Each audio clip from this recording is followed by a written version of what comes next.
Mapagpalang araw sa iyo, Sir Seth, at sa mga magiliw na tagapakinig. Kagaya ng iba ay gusto ko ding ibahagi sa inyo ang karanasan na sa buong buhay ko. Hinding-hindi ko makakalimutan. Karanasan na dadaling ko habang buhay.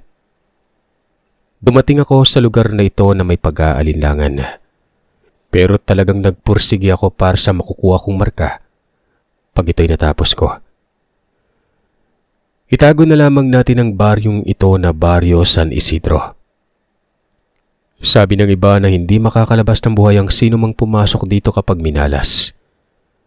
Lahat ng tao sa baryo ng San Isidro ay iisa lang ang babala sa mga dayo. Huwag nang lalabas. Pagpatay ng ilaw. Nung una inakala ko na panakot lamang ito na katulad ng mga kwento ng matatanda para makauwi ang mga bata na maaga. Tagulan ng panahon na dumating ako doon. At doon ko nalaman na ang mga babala pa lang yon ay hindi imbento o panakot lang. Tawagin niyo na lamang ako sa pangalang Samantha. Taga Cotabato. Isa akong estudyante na gumagawa ng research tungkol sa mga lumang paniniwala sa mga probinsya. Mga alamat, mga nilalang, mga kwentong bayan. Karamihan ay mga simpleng folklore lang. Aswang, tiktik, manananggal, sigbin. Ganon ang mga nasa listahan ko. At ang Baryo San Isidro ayon sa mga nakausap ko, ang may pinakamaraming kwento pagdating sa ganyang mga nilalang. Pagbaba ko ng jeep, napansin ko kaagad ang kakaibang tahimik ng lugar. Hindi yung normal na probinsya na tahimik, kundi ang uri ng katahimikan na para bang may pinapakinggan ng mga tao, na para bang may inaabangan ng driver. Hindi na ako tinulungan sa pagbaba ng dala kong bag kung saan nakalagay ang aking mga gamit. Pero nagtanong ang driver na ito na, "Dito ka lang?" Sabi ko, "Opo." Sinuri ako ng tingin ng driver. Tinitigan niya pa ako ng matagal bago nagsalita ng, "Siguraduhin mo na may matutuluyan ka, ha?" Dahil doon ay sumagot naman ako na meron na. Sinabi ko pa na sa bahay ni Aling Nisia ang kakilala ng kaibigan ng aking ina. Doon ay nakita ko na nag-iba ang mukha ng driver. Na tila ba may naalala, pero hindi na nito sinabi pa kung ano yon. Ilang sandali pa ay nagwika ito ng, "Magdasal ka, ha?" Sabay alis. Ang bahay ni Aling Nisia ay nasa pinakadulong bahagi ng baryo. Malapit sa palayan at sa isang lumang puno ng balete na napakalaki. Yung mga ugat nito na animoy ang mga kamay ay umaabot na sa lupa. Kumatok ako doon at isang matandang babae ang nagbukas sa pinto. Payat, maputla, pero may matalas na mga mata. "Ikaw si Samantha?" Tanong sa akin ng matanda. Naiya naman akong sumagot ng opo. Tumango naman si Aling Nisia at sinabihan ako na pumasok na bago pa lumamig ang hangin. Hindi ko alam kung anong ibig niyang sabihin, pero sinunod ko siya. Pagpasok ko ay nararamdaman ko na mas mainit nga sa loob ng kanyang bahay kesa sa labas. Napansin ko ang mga bintana na lahat ay may makapal na kurtina, kahit na mataas ang sikat ng araw. Animoy nakuha ng ginang ang ibig sabihin ng mga pagtitig ko sa bintana. Kung kaya't nagwika ito ng, "Mas mainam nang may takip ang mga bintana nang sa ganon na hindi ka basta nakikita ng mga may matalas na paningin sa labas." Sabi nito, na nagbigay sa akin ng palaisipan. Tinuro niya sa akin ang silid na aking silid tulugan. Sinabihan niya rin ako na huwag ko nang tangkain na buksan ang bintana at huwag ko ding hawiin ng makapal na kortina kung gusto ko pang makauwi ng buhay. Ayon pa sa kanya, magpahinga na muna ako nang sa ganon ay makabawi ako ng lakas. Dahil sa pagod ay hindi ko na namalayan na nakatulog na pala ako noon. Nagising na lamang ako nang ginising ako ni Aling Nisia. Habang naghahapunan kami ay tinanong ko siya tungkol sa mga kwento ng aswang. At nang tinanong ko yon, ay tila ba hindi siya nagulat. Pero hindi din siya natawa. Bakit gusto mong malaman? Tanong niya. Dahil doon ay sinagot ko naman siya na dahil yun sa research na kailangan ko sa eskwelahan. Ang mga taong nagre-research dito, hindi laging nakakaalis na may dalang sagot. Minsan may sumasama sa mga tao dito at kadalasan ay hindi na nakauwi. Natawa ako ng mahina sa sinabi ni Aling Nisia. Inakala ko na biro niya lang yun pero hindi siya nakitawa. Unang gabi ko sa bahay ni Aling Nisia. Nagising ako ng bandang 2:00 na madaling araw dahil sa tunog ng katok. Tok, tok, tok. Animoy may kumakatok sa bubong. Dagdagan pa ng isang tunog na animoy may kuko na kumakalmot sa yero. Iniisip ko na pusa lang siguro o kaya ibon. Pero narinig ko ang mahinang tinig sa labas ng bintana noon. Samantha! Samantha! Tawag ng boses. Nanlamig ako dahil sa walang dapat nakakaalam ng pangalan ko sa baryo. Maliban na lamang kay Aling Nisia. Babangon na sana ako pero may kumatok sa pinto ng aking silid ng 3 beses. Binuksan ko ng konti ang pintuan. Si Aling Nisia. Hindi siya nakatingin sa akin. Nakatingin siya sa bintana na nasa aking silid noon. Ayon sa kanya ay wag na wag akong magkamali na buksan ang bintana sa gabi. Bulong niya. Habang ako naman ay napatango na lang. Narinig ko pa ang mabagal na panginga ni Aling Nisia noon. Kinabukasan, may balita na may nawawalang manok. May nawawalang aso. At ang mas nakakatakot ay may isang buntis na babae na biglang nagkaroon ng nagnat na mataas. Pero yung mga tao sa baryo ay hindi na nagtaka pa. Tila ba inaasahan na nila ang mga nangyari noon. Nang umagang ito ay nagpaalam ako kay Aling Nisia na maglalakad-lakad muna ako sa labas. Pumayag naman siya pero sinabihan niya ako na bumalik bago pa man magtanghaling tapat. Dahil delikado din sa lugar kapag sumapit ng tanghali noon. Nagtataka man pero sumang-ayon na lamang ako sa kanyang sinabi. Habang naglalakad ako sa lugar, may matandang lalaking humawak sa braso ko. Dayo ka ba dito, iha? Nakangiting tanong niya. Nauutal naman akong sumagot na oo. Doon ay nagwika ang lalaki na pag may narinig akong ibon na sumisigaw sa gabi, huwag kong hahanapin. Nagtataka naman ako kung anong ibon ang ibig sabihin ng matandang ito. Pero tiningnan niya ako sa mata habang nagwiwika na ang ibon na sinasabi niya, hindi dapat nakikita ng mga normal na tao. Dahil sa sinabi ng matanda ay nagulat ako noon. Hindi ko lubos maintindihan kung nagbibiro ba ito o talagang seryoso sa kanyang mga sinasabi. At sabili ni Aling Nisia kung ket umuwi ako bago pa man sumapit ang tanghaling tapat. Hindi na ako nakalabas ng bahay ng mga sumunod na oras noon. Hanggang sa kinagabihan, sinubukan kong mag-record ng mga huni dahil may audio recorder akong dala. Ilalagay ko sana malapit sa bintana. Nasa 1:00 na rin yun ng madaling araw. Narinig ko na naman ang ingay ng salitang pagkatok at pagkalmot. Hindi lang yon. Dahil may kasunod na iba.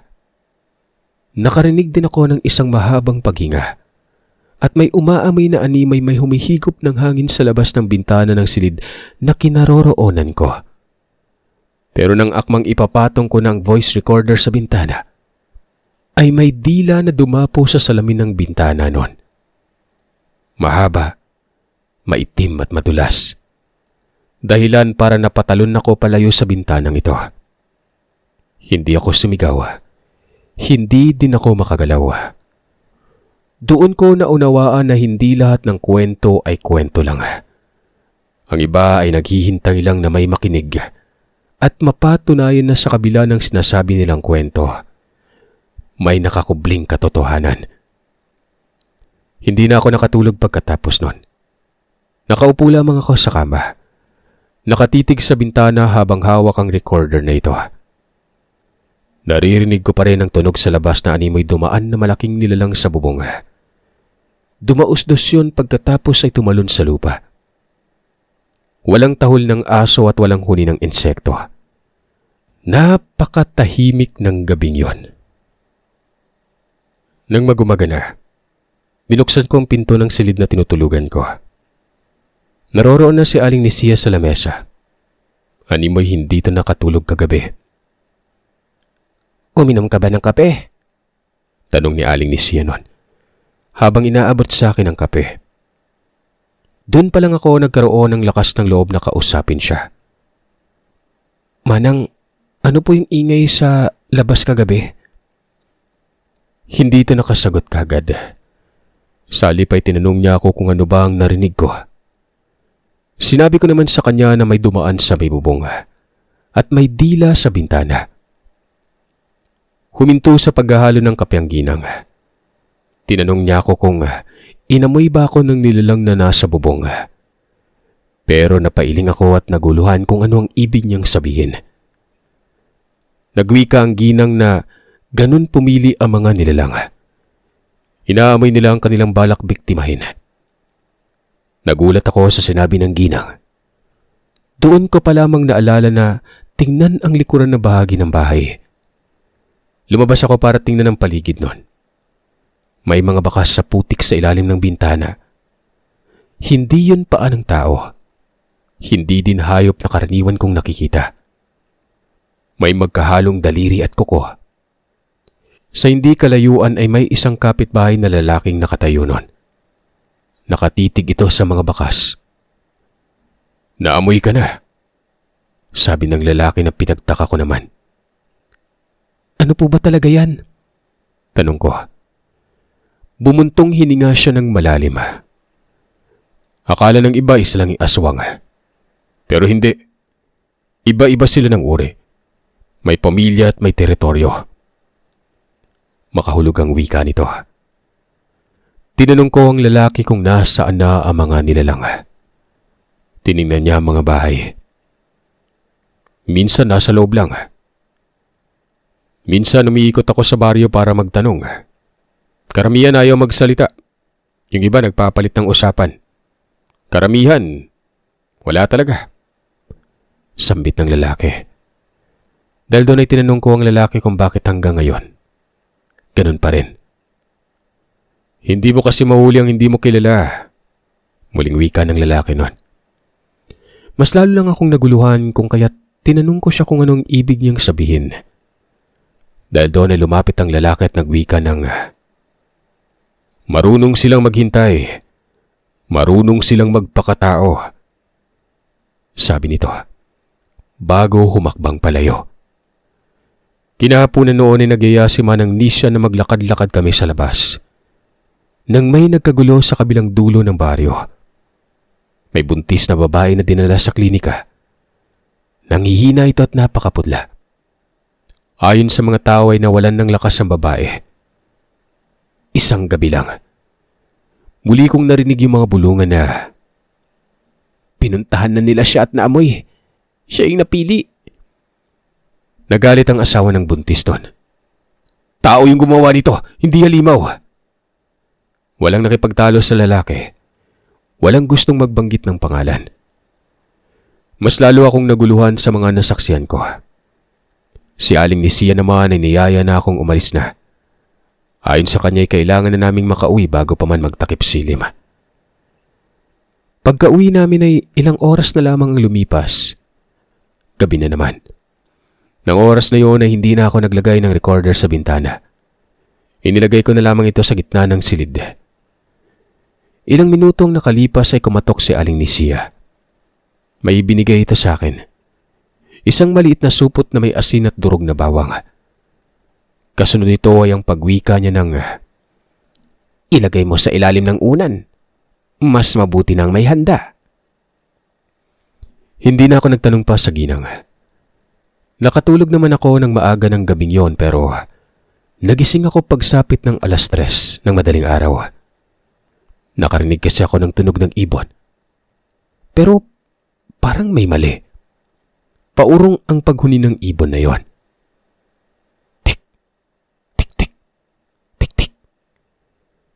Imbis na lumalayo ay animoy papalapit ang huni na naririnig ko. Naalala ko ang ilan sa sinabi ng matandang lalaki na kapag malakas ang tunog ay mas malayo. Kapag mahina naman ay nasa malapit na. Kasunod dito ay ang biglang pagkakita ko ng anino na gumalaw sa kurtina. Pero hindi ko ito binuksan. Hindi din ako huminga ng malakas. Nakita kong may dumaan na hugis tao na nakayuko. May mahabang mga braso. May mahinang boses na animoy nagmula sa ilalim ng lupa. Nakaamoy ako ng mabaho at nakakasulasok na amoy. Nanigas ang buong katawan. Kilala ko ang boses na yon. Boses ni Aling Nisia. Pero nasa kabilang silid siya o sadyang akala ko lang. May kumatok sa dingding sa likurang bahagi pero walang pinto doon. Doon ako nagdasal ng tahimik pero taimtim. At doon ko naisip na kung nasa labas ng boses si Aling Nisia, sino naman ang nasa loob ng bahay? Hindi ako gumalaw. Hindi ako huminga ng malakas. May kumakalmot na sa pinto at ang mga kalmot sa pinto ay dumadami. Parang hindi ko kulang eh. Ramdam ko na may matigas na bagay na humihila sa kahoy. Ngumingit-ngit ang kahoy sa diin nun. Samantha! Bulong ng boses. Boses ni Aling Nisia. Sa labas ng pinto nang gagaling yon. Pero may isa pang boses na mahina sa pasilyo ng bahay na nagwika ng, "Huwag mong papansinin." Dahil doon ay napatingin ako sa siwang ng pinto na makikita sa labag. At doon ay nakita ko na may anino ng paa na nakatayo sa labas. At may isa pang anino ng paa na nakatayo sa loob ng bahay. Nagbubulungan ng dalawang boses na magkaparehong tono na animoy nag-uusap. Napatingala ako nang biglang may kumalabog sa bubong. Isang malakas na bagsak. At dahil doon ay tumigil ang mga pagkalmot sa dingding. At tumahimik ang labas nun. Ilang segundo lamang lumipas pero sa pakiramdam ko ay parang oras na ang nagdaan. Nakarinig din ako ng yapak ng mga paa na umaalis sa bubong at paunti-unti itong lumalayo. Hanggang mawala na. At dahil sa mga nangyari ay hindi na ako nakatulog pang muli. Hanggang sa sumapit ng umaga. Paglabas ko ng kwarto, naroroon si Aling Nisia na nagluluto ng lugaw. Normal ang kilos nito na parang walang nangyari. Tiningnan ko yung mga kamay niya. Nakita ko na may mga gasgas. "May nangyari po ba kagabi?" Tanong ko sa ginang. Tinitigan lamang niya ako ng matagal nun. Sumagot naman si Aling Nisia na may gustong pumasok sa loob ng bahay niya kagabi. Tinanong ko kung ang nilalang ba na tinutukoy niya ay ang nilalang na nasa labas. Doon ay inilapag ni Aling Nisia ang sandok nun. "Simula ngayon ay huwag ka nang lumabas paggabi Kahit may tumawag sa iyo na kakilala mo. Kahit boses ko pa." Umanguna lamang ako bilang sagot.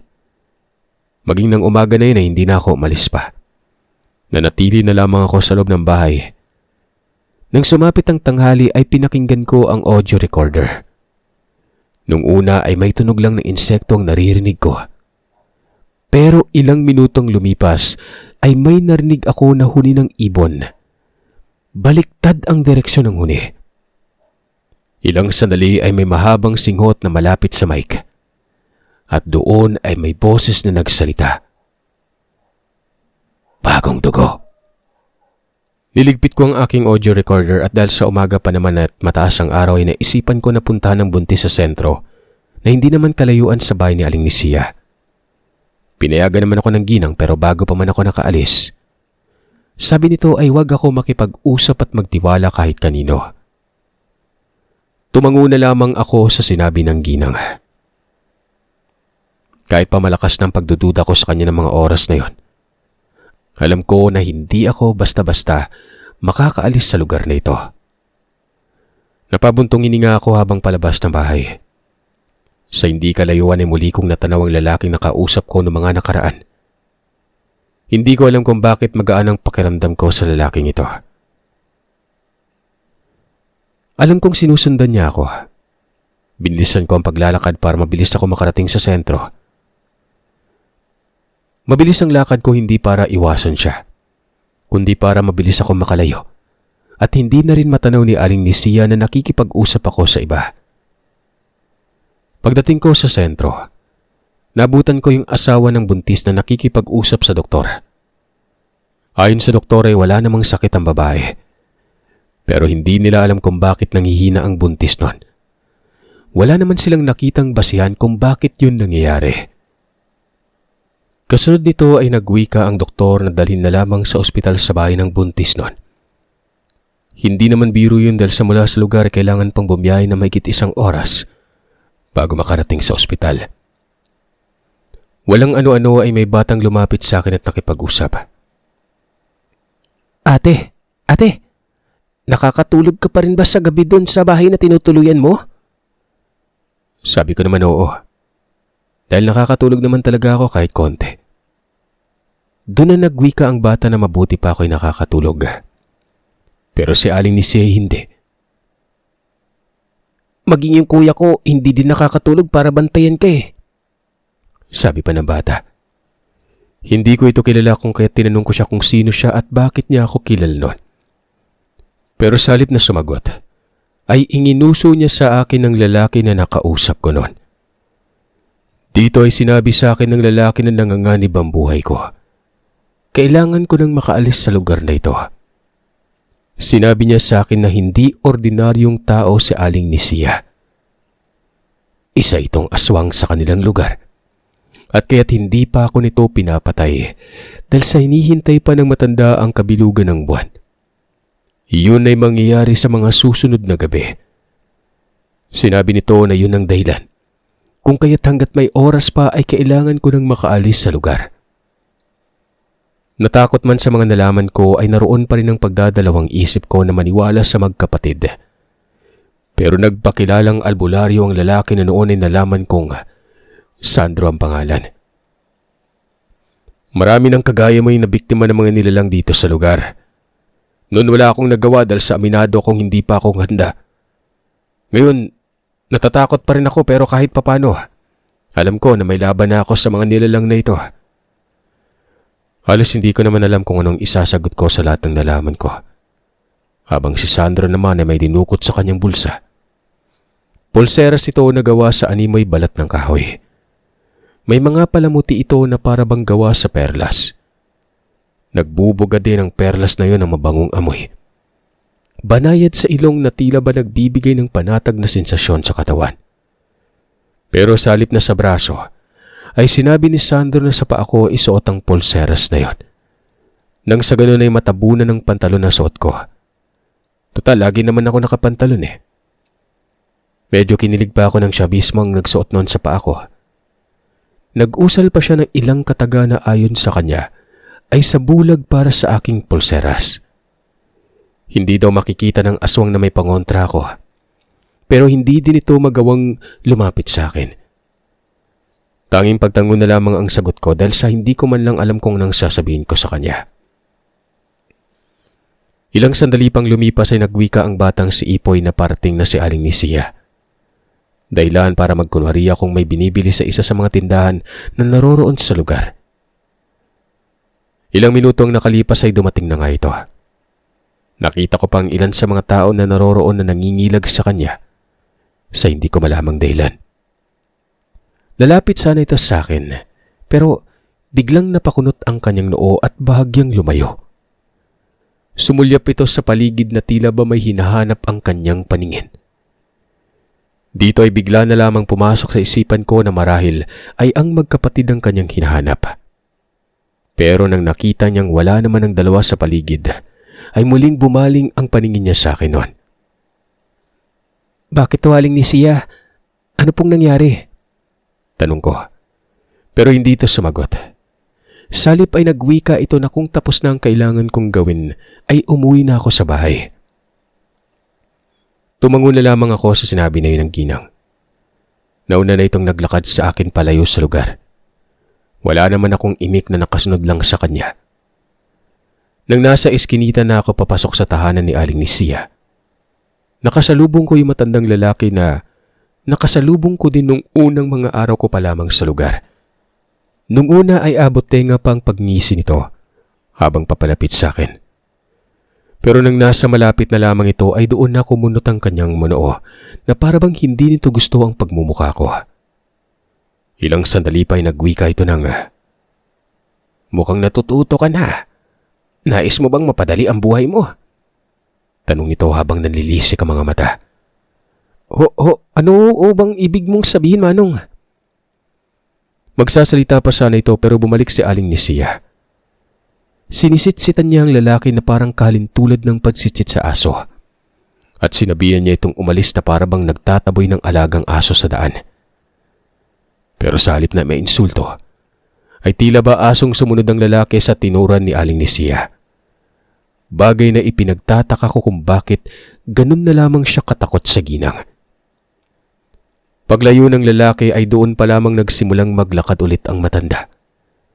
Pero sa hindi ko malamang dahilan ay narinig ko ang pabulong na katagang sinasabi niya na, "Napakaatat, hindi marunong maghintay." Takang-taka ko kung sino ang binubulungan niya ng ganung mga kataga. Nagbigay yon ng palaisipan sa akin dahil sa paano ko narinig yung mga sinabi ng ginang gayong medyo malayo naman ang agwat nito sa akin. Na kung tutuusin, halos kasing tunog na lamang ng hangin ng boses na yon. Pero bakit ko narinig? Doon ay naalala ko ang pulseras na sinuot ni Sandro sa paa ko.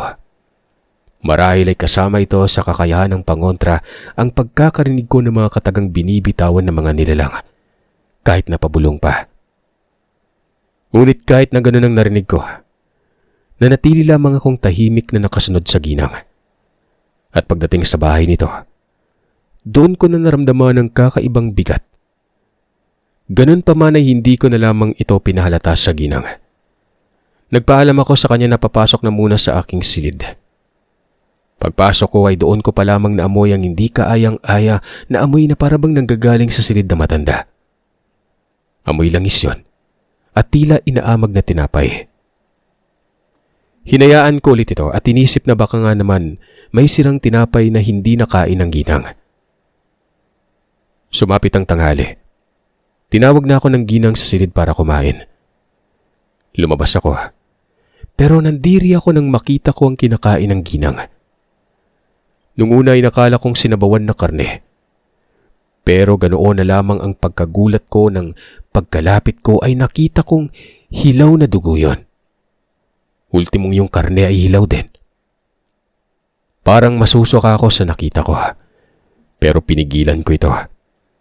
Bigla ko na lamang naisip na kailangan kong lakasan ang loob ko kung gusto kong makauwi sa bahay ng buhay. Kailangan kong magpanggap at tumaktong normal pa rin ang lahat nun. Kahit pa sa kabila nito, ay hindi nahamak na takot ang aking nararamdaman. Ganun pa man ay wala akong magawa. Naisip ko na sa ganitong sitwasyon ay kailangan kong maging matalino at maging mapagmasid. Nakahinga ako ng maluwag nang makita kong maayos naman ang pagkain na kakainin ko. Sa ilang araw kong pananatili sa lugar, noon lamang oras na yun sumabay si Aling Nisia sa akin sa hapag. Pero naisip ko na marahil gusto niya makita kung ano ang reaksyon ko sa kanyang pagkain. Nandidiri talaga ako at halos masuka na. Pero tinapangan ko pa rin ang pag-iisip ko. Sinabayan ko siya sa pagkain na parang wala akong nakikitang kakaiba.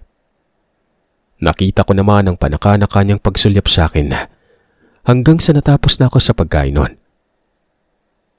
"Manang, ako na huwa maghuhugas ng pinggan." Ngumiti naman ito sa akin at kagad na pumayag.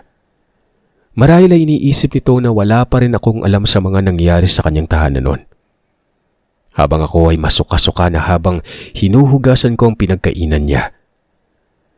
Pumasok ang ginang sa silid niya. Dahilan para nagawa ko makapaghilamos pagkatapos ko maghugas ng aming pinagkainan. Pagbalik ko sa sala, siya namang paglabas ni Aling Nisia mula sa kanyang silid. Nakapagpalit na ito ng damit na panlakad. "Aalis na muna ako, Samantha. Hindi ko alam kung anong oras ako makakabalik sa gabi. Huwag mo na akong hintayin. Hindi ko alam kung anong oras ako makakauwi. Binilinan niya rin ako na wag nang lumabas pa ng bahay dahil delikado. Tumango na lamang ako. Nasa kalahating oras lamang ang lumipas nang umalis ang ginang nang nakaramdam ako ng antok. Pumasok ako ng silid. Nilako ang pinto at natulog. Napahaba ang tulog ko kaya nang nagising ako ay takip silim na. Akma na sana akong babangon at lalabas na sana ng silid nang nakaramdam ako ng kakaiba. Para bang may tao sa loob ng bahay. Alam kong si Aling Nisia ito at alam kong hindi siya nag-iisa. Hindi ako gumawa ng ingay at nakinig ako sa mga bulungan ng nasa labas. Nisia, akala ko ba walang alam sa lihim na karunungan yung babaeng yan? Pero bakit ipaglapit ay hindi natin magawa? Paano natin maisasagawa ang pag-aalay kapag ganyan? Wika ng matandang lalaki.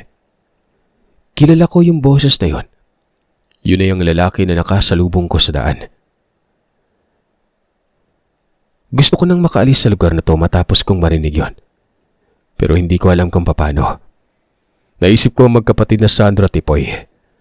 Napausal ako ng panalangin na sana ay dumating ang magkapatid para iligtas ako. Ilang sandali pang lumipas. Nararamdaman ko na may pumihit ng pintuan ng silid. Nakalak ito kung kaya't hindi nito nabuksan ang pinto. Kumatok ito ng dahan-dahan. Banayad. Pero halos tumalon ang puso ko sa takot na nararamdaman. Pinilit kong lakasan ang loob ko hanggang sa may narinig akong pagkalmot sa dingding ng silid nun. Kasunod nito ay ang malalim na paghugot ng hininga. Nagsimula na rin akong makaamoy ng nakakasulasok hanggang sa nakarinig ako ng pag-angil. Alam ko na mga sandaling yon na nasa bingit na ng panganib ang buhay ko. Pero sa halip na magmukbok ay inayos ko yung mga gamit ko. Bulang isip ko na sa gabing yon. Aalis ako at kapag makasilip ako ng oportunidad na makaalis sa lugar na yon, hindi na ako magdadalawang isip pa. Ang kaninang dahan-dahang kalmot sa dingding ay naging marahas. Ganun na rin ang nangyaring pagpihit sa pinto ng silid ko. Manang Nisia, alam kong ikaw yan. Salamat sa pagpapatuloy mo sa akin dito. Pasensya ka na dahil hindi kita mapagbibigyan sa gusto mong mangyari. Sabi ko, na naging dahilan ng mas marahas nitong pagpihit ng pinto. Nagsuot ako ng damit. Sa takot ko na mabilis ako masugatan ng mga nilalang kung sakasakali ay ginawa kong 3 patong ang damit ko. Maliban sa long sleeve. Nagsuot ako ng jacket para protektan din ang aking mga braso. Ganon din sa pantalon. Pagkatapos noon ay sinuot ko na rin ang backpack kong dala. Sakto namang palabas na ako nang biglang bumukas ang pinto noon. Nasira ni Aling Nisia at akmanan niya akong lalapitan nang biglang may umatungal sa labas, dahilan para natigilan saglit ang matanda. Doon ay narinig ko ang boses ni Sandro. May kausap siyang tao at ang kausap niya ay alam kong boses yun ni tatay. Nabuhayan ako ng loob dahil alam kong pumunta sa lugar ang ama ko para sunduin ako nun. Maya-maya ay may umatungal sa likod ng bahay. May narinig din akong putok ng baril. Habang si Aling Nisia naman, mabilis na tinungo ang bintana, imbis na sunggaban ako. Kasabay ng pagbukas ng pintuan ay ang pagtalon ng ginang sa bintana habang ako naman ay nilapitan ni tatay. Hinawakan niya pa ako sa balikat at niyugyog. Doon pa lamang ako nakagalaw at napasigaw. Nagpapasalamat ako dahil alam kong ligtas na ako noon. Ilang sandali ay nagsipasok na rin sila Sandro at iba pang kalalakihan sa loob noon. Hindi ko kilalang iba. Nalaman ko na lamang ng mga antingero pala yung mga kalalakihan na ito nung sinabi sa akin ni Sandro. Nakiusap si Itay sa magkapatid na samahan nila kami pa uwi. Habang ang 3 kalalakihan naman ay nagpasyang tugisin si Aling Nisia. Ayon sa kanila ay malaking bagay kapag napatay nilang aswang na matagal nilang tinutugis. Habang nakasakay kaming tricycle, nakikita pa rin namin ang anino na nakasunod sa amin ng mga oras na yon. Pero nawala din ito nang nakita namin na hinahabol din pala ito ng mga antingero. Magkahalong pagod, takot at gutom ang naramdaman ko nang makarating kami sa bahay. Nanginginig man pero nagpapasalamat na rin Dahil nasa bahay na ako nun at alam kong ligtas na ako. Ginamit ko rin yung mga recording audio na nakuha ko sa lugar. Pero nakapagtataka na sa tuwing ipiplay ko yon, tanging static sound lamang tumutunog.